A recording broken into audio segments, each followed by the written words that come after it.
Silent spring, فطرت کی خاموش چیخ۔ دنیا کی تاریخ میں بعض کتابیں ایسی ہوتی ہیں جو کسی نظریے کو جنم دیتی ہیں، بعض ایک سیاسی انقلاب کی بنیاد بنتی ہیں اور بعض انسان کو اس کی اپنی کوتاہیوں کا احساس دلاتی ہیں۔ لیکن بہت کم کتابیں ایسی لکھی گئی ہیں جنہوں نے پوری دنیا کے انسان کو پہلی مرتبہ یہ احساس دلایا ہو کہ وہ جس ترقی پر فخر کر رہا ہے وہی ترقی اگر بے لگام ہو جائے تو زندگی کی بنیادی ستونوں کو بھی کھوکھلا کر سکتی ہے۔ امریکہ کی فکری تاریخ میں سائلنٹ اسپرنگ انہی نادر کتابوں میں شمار ہوتی ہے۔ 1962 میں ریچل کارسن نے جب یہ کتاب شائع کی تو شاید خود انہیں بھی اندازہ نہیں تھا کہ ان کے قلم سے نکلنے والے الفاظ صرف ایک کتاب تک محدود نہیں رہیں گے بلکہ پوری دنیا میں ماحولیاتی شعور کی بنیاد بن جائیں گے۔ اس کتاب نے انسان کو پہلی مرتبہ یہ سوال کرنے پر مجبور کیا کہ کیا ہر وہ چیز جو سائنس ایجاد کرے انسان کے لیے مفید بھی ہوتی ہے؟ کیا ہر نئی کیمیائی دوا ترقی کی علامت ہے؟ کیا فصلوں کی زیادہ پیداوار حاصل کرنے کے لیے زمین، پانی، پرندوں، جانوروں اور خود انسان کی صحت کو دائمی نقصان پہنچانا دانش مندی ہے؟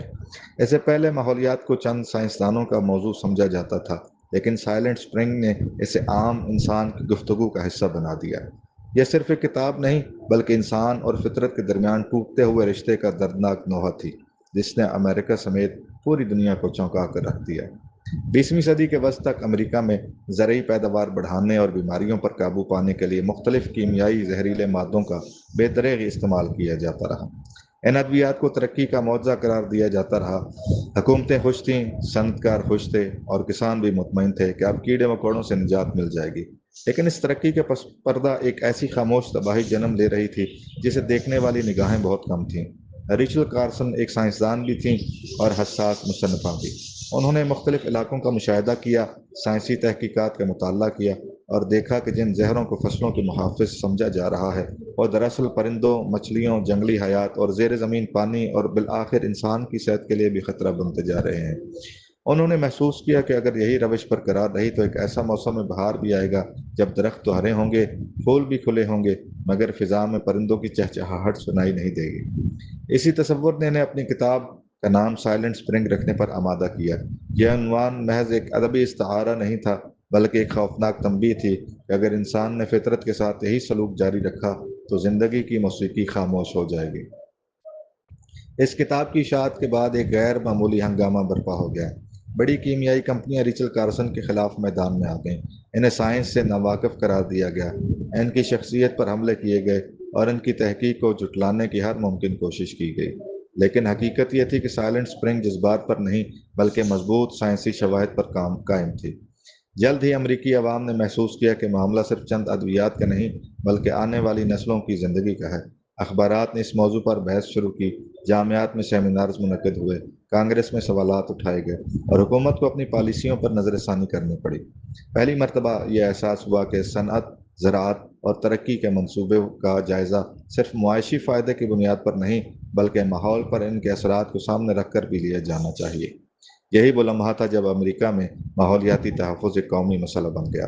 بعد کے برسوں میں کئی خطرناک کیمیائی زہروں پر پابندیاں لگی، ماحولیاتی قوانین بنے، نگرانی کے نئے نظام قائم ہوئے اور قدرتی وسائل کے تحفظ کو بھی ریاستی ذمہ داری کا حصہ بنایا گیا۔ ان تمام تبدیلیوں کے پس منظر میں سائلنٹ اسپرنگ کی فکری قوت پوری آب و تاب کے ساتھ موجود تھی۔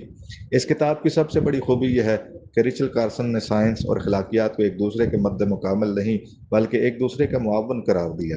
انہوں نے کبھی یہ نہیں کہا کہ سائنس انسان کی دشمن ہے۔ ان کا موقف صرف یہ تھا، ایسی سائنس جو اپنے نتائج کی اخلاقی ذمہ داری قبول نہ کرے وہ بالآخر انسان ہی کے خلاف کھڑی ہو جاتی ہے۔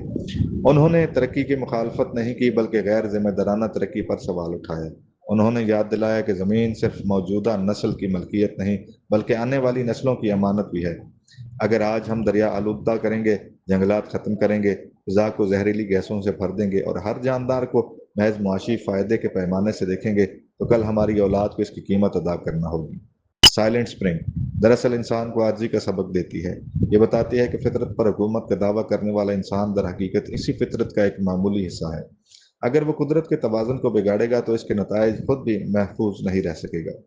آج جب دنیا موسمیاتی تبدیلی، پانی کی قلت، جنگلات کی تیزی سے کٹائی، فضائی آلودگی، پگھلتے ہوئے برفانی ذخائر اور حیاتیاتی تنوع کے خاتمے جیسے مسائل سے دوچار ہے